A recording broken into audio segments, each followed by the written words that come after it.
മഴത്തോരു മുൻപിലെ പുത്തൻ സ്റ്റോറിയിലേക്ക് ഏവർക്കും സ്വാഗതം. ഈ സ്റ്റോറി ഇഷ്ടപ്പെടുവാണെങ്കിൽ സബ്സ്ക്രൈബ് ചെയ്യണേ, അതുപോലെ തന്നെ ലൈക്ക് ചെയ്യണേ, സപ്പോർട്ട് ചെയ്യണേ. എന്തായാലും നിങ്ങൾക്ക് 45 വർഷമായിട്ടുള്ള അടുപ്പുണ്ടല്ലോ ചേച്ചിയായിട്ട്, അതിൻ്റെ പകുതി വർഷം അടുപ്പല്ലേ ഉള്ളൂ ബാലേട്ടന് ചേച്ചിയായിട്ട് എന്ന് ഗോവർദ്ധൻ പറയണം. നീ എന്താടാ ഇതെല്ലാം കമ്പ്യൂട്ടർ ഫീഡ് ചെയ്ത് വെച്ചേക്കുവാണോ എന്ന് രാജീവ് ചോദിക്കുകയാണ്.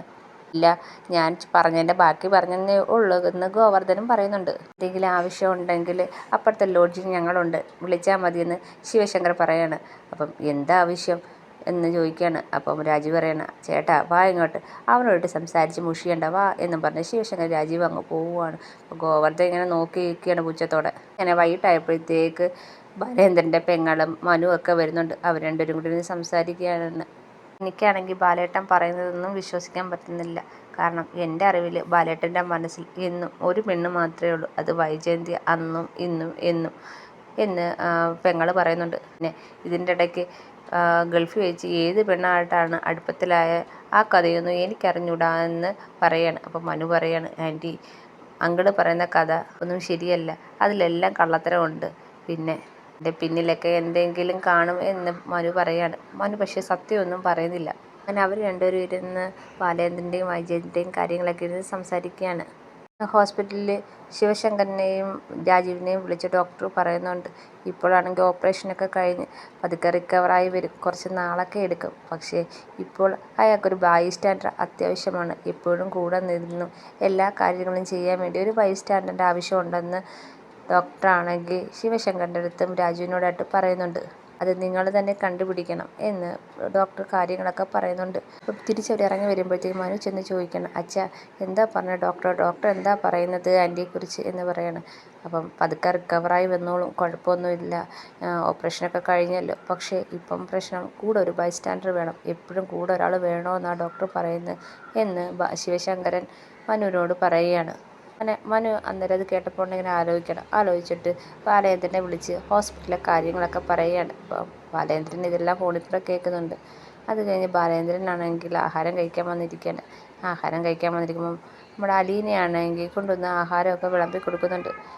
ബാലേന്ദ്രൻ ഇങ്ങനെ ആലോചിച്ചിരിക്കുന്നത് കണ്ടപ്പം അലീന ചോദിക്കുകയാണ്, എന്താ അച്ഛൻ ആലോചിക്കുന്നത്, അമ്മയെക്കുറിച്ച് ആലോചിക്കുകയാണോ എന്ന് ചോദിക്കുകയാണ്. അത് മാത്രമല്ലേ ഉള്ളൂ എനിക്കിപ്പോൾ ആലോചിക്കാൻ, അതാണല്ലോ നമ്മുടെ ഇപ്പോഴത്തെ പ്രധാന വിഷയം. ഇപ്പം എന്ത് പറ്റി, അച്ഛൻ ഹോസ്പിറ്റലിൽ പോയിട്ട് വന്നപ്പോൾ പ്രത്യേകിച്ച് കുഴപ്പമൊന്നുമില്ല, അമ്മ റിക്കവറായി വരുന്നതെന്നൊക്കെയാണല്ലോ പറഞ്ഞത്, ഇപ്പം എന്ത് പറ്റി മുഖം വാടിയിരിക്കാൻ? ഏയ് ഒന്നുമില്ല, ഇപ്പം അവിടുത്തെ കാര്യങ്ങളൊക്കെ മനു വിളിച്ചു പറഞ്ഞു. എന്താ പറഞ്ഞത് മനുവേട്ടൻ എന്ന് നമ്മുടെ അലീന ചോദിക്കുകയാണ്. ഏയ് ഒന്നുമില്ല, അവൾക്കാണെങ്കിൽ ഇപ്പോൾ ഒരു ബൈസ്റ്റാൻഡറുടെ ആവശ്യമുണ്ട്, ഡോക്ടർ അവിടെ ആങ്ങളമാരെ വിളിച്ചിട്ട് പറഞ്ഞേക്കുന്നത് എത്രയും പെട്ടെന്ന് എപ്പോഴും കൂടെ നിൽക്കാൻ ഒരു ബൈസ്റ്റാൻഡറിനെ വേണമെന്ന്. അപ്പോൾ നമ്മൾ സന്തോഷിക്കുകയല്ലേ വേണ്ടെന്ന് വെച്ചാൽ, അമ്മയ്ക്ക് അത്രയും പുരോഗതിയൊക്കെ ഉണ്ടായില്ല എന്ന് പറയാണ്. സന്തോഷമില്ലെന്ന് ആരാ മോളെ പറഞ്ഞത്, സന്തോഷമൊക്കെ ഉണ്ട്. അലീനയാണെങ്കിൽ ബാലേന്ദ്രൻ്റെ അടുത്ത് ചോദിക്കണം, അച്ഛാ ഞാനൊരു കാര്യം ചോദിക്കട്ടെ, അച്ഛൻ സമ്മതിക്കോ? എന്താ ചോദിക്കുക എന്ന് ബാലേന്ദ്രൻ പറയാണ്. ഞാനാണെങ്കിൽ അമ്മയെ നോക്കാൻ ഞാൻ പോയി നിൽക്കട്ടെ, ബൈസ്റ്റാൻഡറായിട്ട് ഞാൻ പോയാൽ മതിയോ എന്ന് ചോദിക്കുകയാണ്.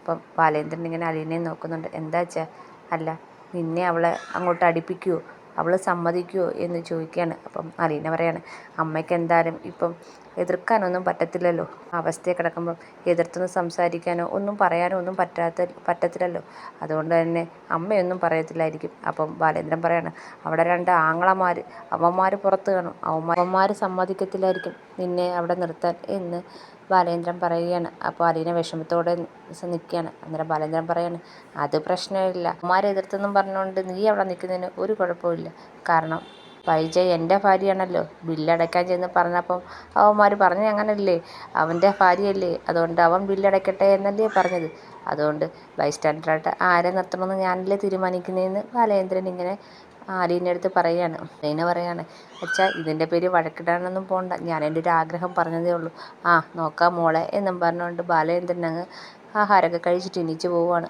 ബാലേന്ദ്രനാണെങ്കിൽ വന്നിട്ട് മനുവിനെ വിളിക്കുന്നുണ്ട്. മനുവിൻ്റെ അടുത്ത് പറയുന്നുണ്ട്, അലീന ഇങ്ങനെ ഒരു ആഗ്രഹം പറഞ്ഞിട്ടുണ്ട്, അലീന അവിടെ വന്നിരുന്ന് വൈജയെ നോക്കട്ടെ എന്ന് ചോദിക്കുന്നു.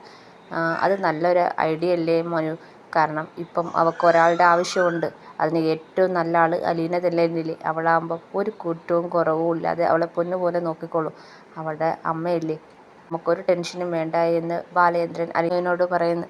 അപ്പം മനു പറയാണ്, അങ്കിളെ അത് നല്ലൊരു കാര്യമാണ്, അലീന വൈജയന്തിയും ആൻറ്റിയും കൂടെ അടുക്കാൻ ഏറ്റവും നല്ലൊരു അവസരം കൂടിയാണ്. പക്ഷേ ഒരു പ്രശ്നമുണ്ട്. എൻ്റെ അച്ഛനും ചെറിയച്ഛനും അവരിതിന് സമ്മതിക്കുമോ അങ്ങളെ എന്ന് ചോദിക്കുകയാണ് മനു. അതൊരു പ്രശ്നമാണ്. പക്ഷേ അവരുടെ കാര്യം നമ്മൾ നോക്കണ്ട. ഇപ്പം അതിനെക്കുറിച്ച് ചിന്തിക്കുകയും വേണ്ട. അവന്മാരെ ഒതുക്കുന്ന പരിപാടി ഞാൻ ചെയ്തോളാം എന്ന് ബാലേന്ദ്രൻ പറയുകയാണ്. എന്നെങ്കിൽ അത് തന്നെയാണ് അങ്ങളെ ഏറ്റവും നല്ല കാര്യം. ഇവിടെ ബൈസ്റ്റാൻഡറായിട്ട് അലീനെ തന്നെ നമുക്ക് നിർത്താം എന്ന് മനുവും പറയുന്നുണ്ട്.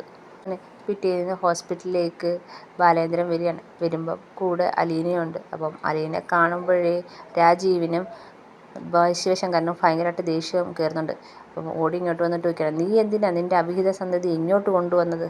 എൻ്റെ മോളെ എവിടെ കൊണ്ടുപോകണം എവിടെ നിർത്തണം എന്നൊക്കെ തീരുമാനിക്കേണ്ടത് ഞാനാണ്. എൻ്റെ മോൾ എൻ്റെ കൂടെ അല്ലേ വന്നത്, അതിന് നിങ്ങൾക്ക് എന്താ എന്ന് ചോദിക്കുകയാണ്. ഇത് ഹോസ്പിറ്റലല്ലേ, നിങ്ങളുടെ വീട്ടിലോട്ടൊന്നും അല്ലല്ലോ വന്നതെന്ന് ബാലേന്ദ്രൻ ശിവശങ്കരൻ്റെ അടുത്ത് ചോദിക്കുകയാണ്. ശിവശങ്കരൻ ഒന്നും മിണ്ടുന്നില്ല. അപ്പോൾ രാജീവ് ചോദിക്കുകയാണ്, എന്തിനാ ഇവിടെ കൊണ്ടുവന്നേ, എന്തിനാ വൈജയെ കാണിക്കാനോ എന്ന് ചോദിക്കുകയാണ്. എന്നോട് എന്തിനാ അതൊക്കെ പറയേണ്ട ആവശ്യമില്ല. പിന്നെ എൻ്റെ മോളെ ഇവിടെ കൊണ്ടുവന്നത് വൈജയ്ക്ക് ഇപ്പം ഒരു ബൈസ്റ്റാൻഡറിൻ്റെ ആവശ്യമുണ്ട്. ഞാനാണെങ്കിൽ ഇവളെ നിർത്താമെന്നങ്ങ് വിചാരിച്ച്. ഇവളെ നിർത്താൻ ഞങ്ങൾ സമ്മതിക്കത്തില്ല എന്ന് ശിവശങ്കർ പറയാണ്. അതിന് തൻ്റെയൊക്കെ സമ്മതം എനിക്കെന്തിനാ? ഞാനല്ലേ എൻ്റെ ഭാര്യയ്ക്ക് ബൈസ്റ്റാൻഡറിനെ നിർത്തേണ്ടത്. അപ്പോൾ ഞാൻ നിർത്തും, ആരെങ്കിലും കൊണ്ട് നിർത്തും. അതിന് തനിക്കെന്താ എന്ന് ബാലേന്ദ്രൻ ചോദിക്കുകയാണ്. എൻ്റെ പെങ്ങളെ നോക്കാനേ ഇവളെ നിർത്താൻ ഞങ്ങൾ സമ്മതിക്കത്തില്ല എന്ന് രാജീവ് പറയാണ്. അങ്ങനെയാണോ? അന്നേരം ഹോസ്പിറ്റലിൽ ബില്ല് കൊണ്ടുവന്നപ്പം ഈ ആങ്ങളമാരെയൊന്നും ഞാൻ കണ്ടില്ലല്ലോ. അന്നേരം പറഞ്ഞത് ബാലേന്ദ്രൻ വൈജയുടെ ഭർത്താവാണ്, അപ്പോൾ ബാലേന്ദ്രൻ അടയ്ക്കട്ടെ എന്നല്ലേ പറഞ്ഞത് എന്ന് രാജീവിനോട് ചോദിക്കുകയാണ്. അപ്പോൾ രാജീവ് ഒന്നും മിണ്ടുന്നില്ല. ഈ കാര്യം നോക്കാനും എനിക്കറിയാം ആരെ ബൈസ്റ്റാൻഡറായിട്ട് എൻ്റെ ഭാര്യയ്ക്ക് നിർത്തണമെന്ന്. അപ്പോൾ ആ കാര്യവും ഞാൻ നോക്കിക്കോളാം എന്നും പറഞ്ഞ് ബാലേന്ദ്രൻ അങ്ങ് പോവുകയാണ്. വിഷയം കാരണം രണ്ടുപേരും കൂടെ അവിടെ ചെന്നിരുന്നിട്ട് പറയുകയാണ്, ഇവളെയാണെങ്കിൽ എന്തായാലും വൈജയുടെ ബൈസ്റ്റാൻഡറാക്കാൻ സമ്മതിക്കത്തില്ല. ഹോസ്പിറ്റൽ ആരുടെയും വകയല്ലല്ലോ, പൊതുമുതലല്ലേ. അപ്പം ഇവിടെ നിർത്താൻ ഞാൻ സമ്മതിക്കത്തില്ല എന്ന് ശിവശങ്കരൻ പറയുകയാണ്. രാജീവും അന്നേരം അത് തന്നെ പറയുന്നുണ്ട്, എന്തായാലും ഇവിടെ നിർത്താൻ നമ്മൾ സമ്മതിക്കില്ല കേട്ടാ എന്ന് തന്നെ പറയുന്നുണ്ട്. നേഴ്സ് വന്നിട്ട് പറയാണ്, ബൈസ്റ്റാൻഡറായിട്ട് വന്ന ആൾ അകത്തേക്ക് കയറി വരാൻ പറയാണ്. അങ്ങനെ അലീനയാണെങ്കിൽ കയറി ചെല്ലുകയാണ്. അലീന കയറി ചെല്ലുമ്പോൾ വൈജയെ കാണുമ്പോൾ വൈജയുടെ കടപ്പൊക്കെ കാണുമ്പോൾ ഭയങ്കര സങ്കടം വരുന്നുണ്ട്. വൈജയെ കാണുമ്പോൾ തന്നെ അലീന കരയുന്നുണ്ട്. പക്ഷേ വൈജയ്ക്ക് ഇപ്പം നന്നായിട്ട് ബോധമുണ്ട്, കണ്ണൊക്കെ തുറക്കുന്നുണ്ട്. വൈജയ്ക്ക് എല്ലാം കാണാം, എല്ലാ കാര്യങ്ങളും മനസ്സിലാവുകയൊക്കെ ചെയ്യുന്നുണ്ട്. അലീനയെ കാണുമ്പോൾ ഇങ്ങനെ നോക്കുന്നുണ്ട്. അലീനയാണെങ്കിൽ വൈജയെ കണ്ടപ്പോൾ ഭയങ്കര സങ്കടപ്പെട്ട് കരയുന്നുണ്ട്. അപ്പോൾ സിസ്റ്റർമാർ പറയാണ്, ഇവിടെ നിന്ന് കരയാനൊന്നും പാടില്ല, ബഹളം വെക്കാനും ഒന്നും പാടില്ല, പേഷ്യൻറ്റിന് ദോഷം ചെയ്യും എന്ന് പറയാണ്. അപ്പോൾ അലീന കണ്ണൊക്കെ തുടച്ച് നന്നായിട്ട് നിൽക്കുന്നുണ്ട്. വൈജ ഇങ്ങനെ അലീനയെ നോക്കുന്നുണ്ട്. അപ്പോൾ നേഴ്സുമാർ ചോദിക്കുകയാണ്, കുട്ടി ആരുടെയാ, പേഷ്യൻറ്റിനെ ആരായിട്ട് വരും എന്ന് ചോദിക്കുകയാണ്. അപ്പം അലീന ഇങ്ങനെ കുറച്ച് നേരം ആലോചിച്ച് നിന്ന് വൈജയന്തിയുടെ മുഖത്തോട്ട് നോക്കുവാണ്. വൈജയന്തിയുടെ മുഖത്തോട്ട് ഇങ്ങനെ നോക്കിയിട്ട് സിസ്റ്റർമാരായിട്ട് പറയാണ്, ഞാനാണെങ്കിൽ ഈശ്വരിൻ്റെ മൂത്ത മോള എന്ന് പറയുകയാണ്.